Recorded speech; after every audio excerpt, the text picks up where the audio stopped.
I've been spending some time on Bitcoin Twitter in the last few days, which is, but not all bad. There is a book that's just come out by Jason Lowry, who's a major in the US Space Force, a division of the Air Force, who argues that Bitcoin is an important national security asset. It's an evolution in the way we'll conduct cyber warfare, and it needs to be treated that way and maybe even protected under the Second Amendment.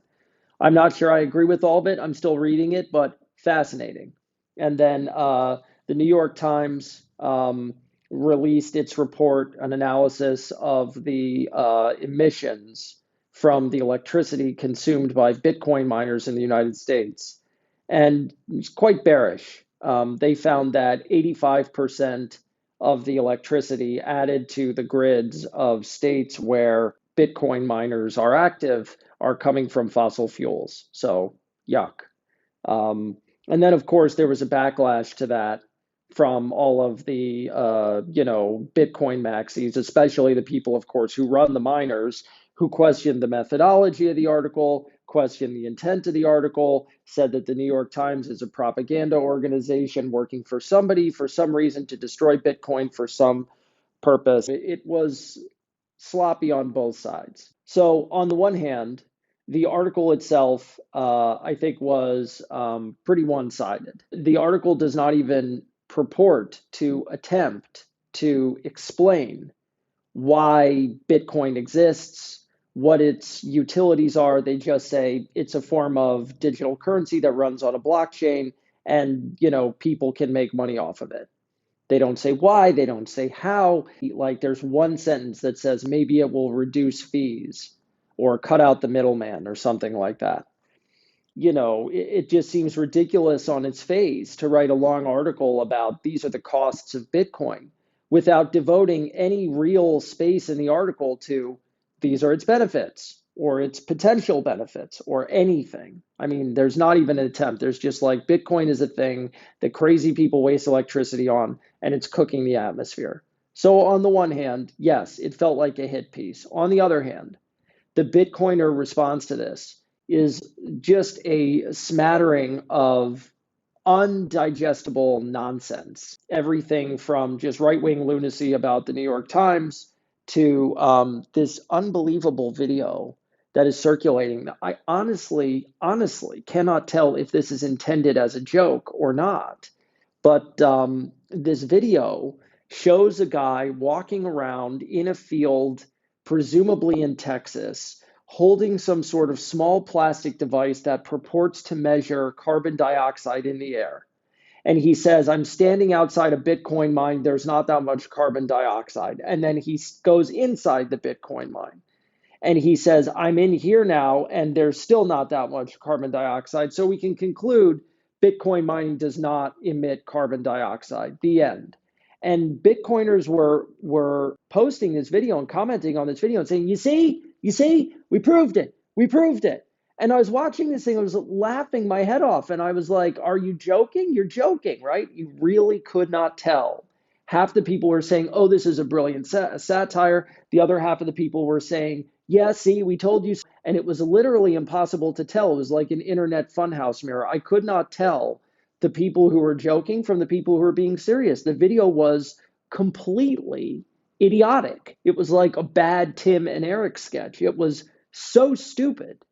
I was kind of left very confused. I don't know who to trust. There were some people who responded to the New York Times article with like, they used the wrong methodology, they counted the emissions incorrectly, their calculations were wrong, here's how it should have been calculated. That at least felt like a good faith attempt to engage with the article on its own terms and say, no, you did your math wrong, here are the real emissions. But even that just was like, well, what's the definitive answer? How much carbon is being emitted by the power plants that are powering the Bitcoin mines? There seems to be no right answer. Where I kind of netted out on this is I think that in all likelihood, states that allow new Bitcoin mines into their states are probably going to require that as part of the plan, it's less like putting up a factory and more like building a sports arena where it's like, we're going to plan this, coordinate this, it's going to be done holistically with the city council. We're going to make a big deal out of this. And you are going to have a plan to provide your own renewable electricity to power your Bitcoin mine. There are Bitcoin mines that have been built that already do this. As part of the plan to build the Bitcoin mine, we're also building the solar panels that power the Bitcoin mine. Stuff like that has been done.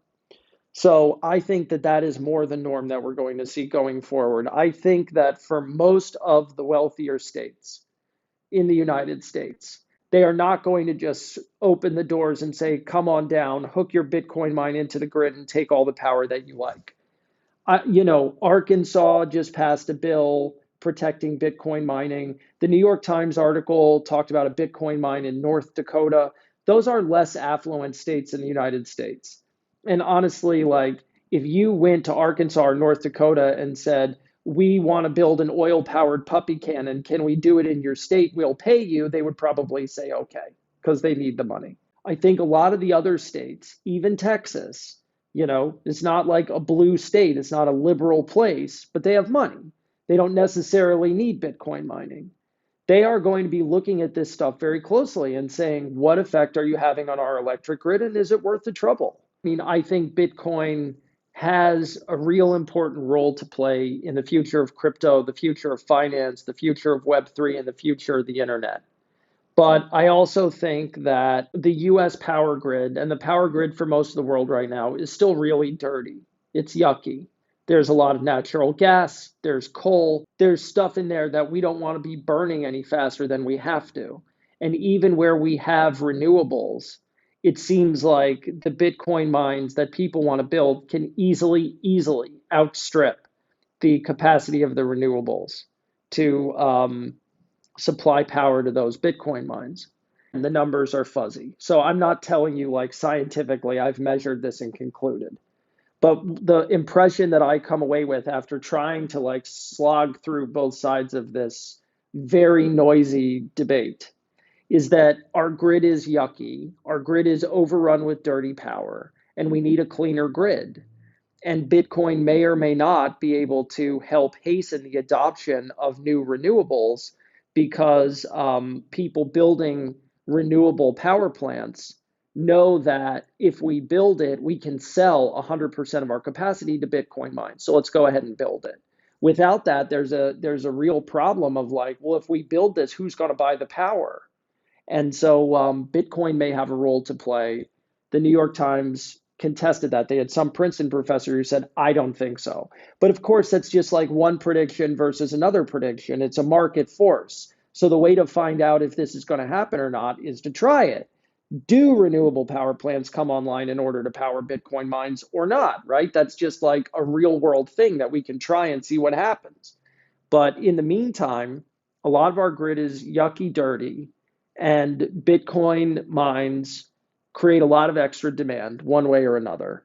And to the extent that they're drawing the power to do their mining work from fossil fuels, yeah, they are adding to the pollution, to the carbon in the atmosphere, to the, global warming and the effects that we've seen. Bitcoin matters. Bitcoin has real important benefits. Even if I'm not 100% convinced that Jason Lowery is correct and that Bitcoin is essential to our national security, I think he might be correct.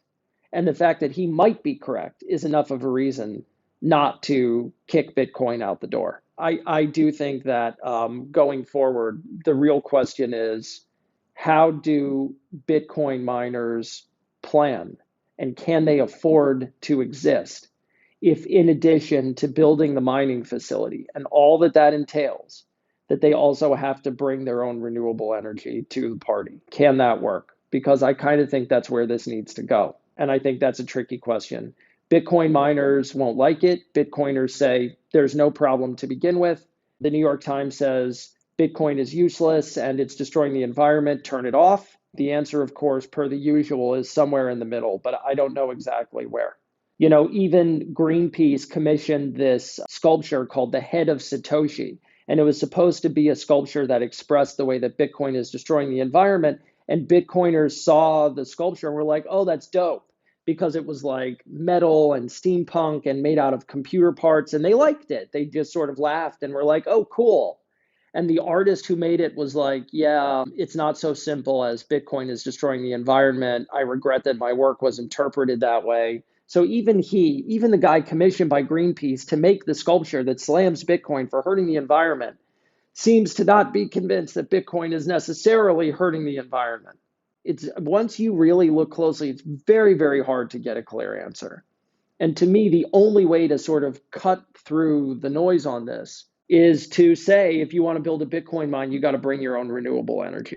I mean, there's always the H.L. Mencken saying every complex problem has a simple solution, and it's wrong.